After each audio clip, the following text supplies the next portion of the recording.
السلام علیکم بچوں، T8 کے حوالے سے آج کا ہمارا سبق ہے جہاد فی سبیل اللہ۔ بہت اہم ٹاپک ہے، بورڈ آفس میں بہت زیادہ دفعہ یہ جہاد فی سبیل اللہ آ چکا ہے، تو بچوں غور سے سنیں۔ جہاد فی سبیل اللہ کی سب سے پہلا ہم نے سمجھنا ہے معنی و مفہوم۔ جہاد کے معنی کوشش کرنا، شریعت میں جہاد سے مراد اللہ تعالیٰ کے دین کی سربلندی کے لیے جان و مال کو وقف کر دینا، معاشرے سے ظلم و بربریت کے خاتمے اور امن و امان کے قیام کے لیے جو کوشش کی جاتی ہے اس کو بھی جہاد کہا جاتا ہے۔ خاص طور پر جب اسلام کے راستے میں رکاوٹیں کھڑی کی جائیں، لوگوں کو اسلام پر عمل کرنے کا حق نہ دیا جائے اور انہیں اپنے رب کی بندگی سے روکا جائے تو جہاد فرض ہوتا ہے۔ وہ جہاد کا مقصد معاشرے میں امن و سلامتی کا قیام اور مظلوموں کی مدد ہے۔ ہم یہ بھی کہہ سکتے ہیں کہ جہاد کا مقصد زمین سے فساد یہ نہیں، دہشت گردی اور بدامنی کا خاتمہ ہے۔ نبی اکرم صلی اللہ علیہ وسلم جب تک مکہ مکرمہ میں تھے مسلح جہاد فرض نہیں ہوا تھا۔ جب آپ صلی اللہ علیہ وسلم ہجرت کر کے مدینہ منورہ تشریف لے گئے اور کفار کی سازشوں اور ظلم و ستم کا سلسلہ بدستور جاری رہا تو اللہ تعالیٰ نے مسلمانوں پر کفار سے جہاد کو فرض قرار دے دیا۔ ارشاد باری تعالیٰ ہے کتب علیکم القتال وهو کرہ لکم، تم پر اللہ کی راہ میں قتال فرض کیے گئے جب وہ تمہیں طبعا ناپسند ہے۔ یہ اس آیت مبارکہ کا ترجمہ بچوں غور سے یاد کرنا شاید پسند آتا ہے۔ تم پر اللہ کی راہ میں قتال یعنی جہاد فرض کیا گیا ہے جبکہ وہ تمہیں طبعا یعنی طبیعت کے طور پر ناپسند ہے۔ جہاد ایک عظیم الشان عبادت ہے جس میں مسلمان اپنا مال، وقت، صلاحیت اور بلاخر اپنی جان اپنے دین کی حفاظت اور سربلندی کے لیے قربان کر دیتا ہے۔ ارشاد باری تعالیٰ ہے ترجمہ جو لوگ ایمان لائے اور انہوں نے ہجرت کی اور اللہ کی راہ میں جہاد کیا اپنے مالوں اور اپنی جانوں سے، وہ اللہ کے نزدیک درجے میں زیادہ عظیم ہیں اور وہی کامیاب ہونے والے ہیں۔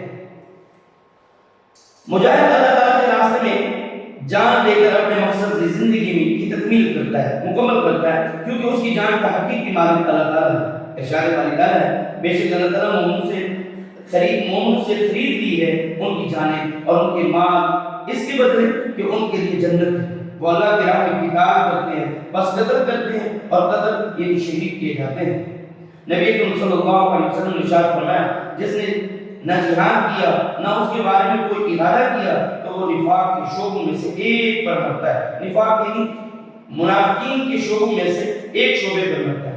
ملت اسلامی کے کسی حصے پر دنیا بھر میں کہیں ظلم ہو رہا ہو تو ان کی مدد کے لیے ہر ممکن کوشش کرنا اور ان سے ہر ممکن تعاون کرنا ہمارا مذہبی ایمانی فریضہ ہے۔ جہاد کی مختلف اقسام ہیں، اپنی جان، مال اور کرم کے وغیرہ سے جہاد کرنا شامل ہے۔ جابر بادشاہ کے سامنے کلمہ حق کہنا سب سے بہترین جہاد ہے۔ جہاد کی اقسام اور بھی ہیں، جہاد بالنفس اس کو جہاد اکبر بھی کہتے ہیں، جہاد بالمال، جہاد بالسیف تلوار کے ساتھ جہاد کرنا، جہاد بالقلم، جہاد باللسان، جہاد بالعلم۔ نبی اکرم صلی اللہ علیہ وسلم جب مجاہدین کو کسی مہم پر روانہ فرماتے تو انہیں نصیحت فرمایا کرتے کہ لڑائی سے پہلے دشمن کو اسلام کی دعوت دی جائے، اگر وہ دعوت قبول کریں تو ان سے لڑائی نہ کی جائے، اگر اسلام قبول نہ کریں تو ان سے جنگ کی جائے، لیکن جنگ میں بچوں، بوڑھوں اور عورتوں کو نقصان نہ پہنچایا جائے، مکانوں کو نہ گرایا جائے، درختوں اور کھیتوں کو برباد نہ کیا جائے، قیدیوں کو قتل نہ کیا جائے، کسی ذی روح کو آگ میں نہ ڈالا جائے، جو ہتھیار ڈال دے اسے قتل نہ کیا جائے، عبادت گاہوں کو کسی قسم کا نقصان نہ پہنچایا جائے، لوٹ مار سے گریز کی جائے۔ پیغام پاکستان دہشت گردی کے خلاف متفق کا ایک فتویٰ بھی ہوا 2018 میں دہشت گردی کے خلاف علماء کرام نے پیغام پاکستان کے نام سے کتابی شکل میں ایک متفق کا فتویٰ جاری کیا جس پر 1800 سے زائد علماء کرام کے دستخط ہیں۔ اس فتوے کو کتابی شکل میں ادارہ تحقیقات اسلامی اسلام آباد نے شائع کیا۔ اس فتوے کا اجرا جاری کیا کہ اسلام آباد میں منعقدہ ایک کانفرنس میں ہوا۔ اس فتوے میں دہشت گردی، خون ریزی، خودکش حملوں اور ریاست کے خلاف مسلح جدوجہد کو خواہ وہ کسی نام یا مقصد سے ہو حرام قرار دیا۔ ان چیزوں سے کیسے نمٹنا چاہیے اس حوالے سے علماء کرام کی تجاویز بھی شامل ہیں۔ اس فتوے کی اہمیت کے لیے یہ کافی ہے کہ اس کو تمام مسالک کے علماء مفتیان کرام ایک بڑی تعداد میں متفقہ طور پر منظور کیا اور پھر ریاست نے اسے قومی بیانیہ قرار دے دیا ہے۔ علماء کرام کے موجودہ قومی بیانیہ کی حیثیت سے ایک حیثیت اختیار کر جانے والے اس فتوے میں یہ بات کہی گئی کہ جہاد ریاست کا حق ہے، ریاست کے اندر ریاست بنانے کی کسی کو اجازت ہے اور ریاست کی اجازت کے بغیر کوئی جہاد نہیں کر سکتا۔ اس بات پر ہم درامت کو یقینی بنانے کی ضرورت ہے اور اس فتوے کے بعد اس قسم کے تمام فتاوا جن سے دہشت گردی کی پشت بنائی یا نظریات کو تقویت دیتی ہے ان سب کو ختم کرنا بھی ضروری ہے۔ ایسے افراد یا جماعتیں جو اس کام میں ملوث رہی ہیں ان کو قومی دھارے میں لانے کی ضرورت ہے۔ فساد فی الارض یعنی دہشت گردی بہت بڑا گناہ اور جرم ہے۔ بچوں یہ شارٹ کوسچن کی بورڈ میں آیا ہے کہ فساد فی الارض سے کیا مراد ہے؟ یعنی دہشت گردی بہت بڑا گناہ اور جرم ہے۔ اللہ تعالیٰ زمین پر فساد پھیلانے والوں کو پسند نہیں فرماتا۔ جو لوگ معصوم لوگوں کی جان لیتے ہیں، اپنا نظریہ زبردستی دھونس کے ذریعے سے نافذ کرنا چاہتے ہیں یا خود کو آئین یا قانون سے بالا سمجھتے ہیں، وہ لوگ فسادی اور دہشت گرد۔ یہ لوگ اسلام کی تعلیمات سے آشنا نہیں ہوتے، یعنی ان کو دینی تعلیمات نہیں ہوتی، معلوم نہیں ہوتی۔ ہر مسلمان کو چاہیے کہ وہ زمین پر فساد پھیلانے والوں سے خود کو دور رکھے۔ ہمارے لیے اس میں سبق یہ ہے بچوں، مسلمان بحیثیت مسلمان ہم پر ضروری ہے کہ وہ جہاد کے حقیقی تصور کو سمجھے اور اسے دوسروں تک پہنچائے۔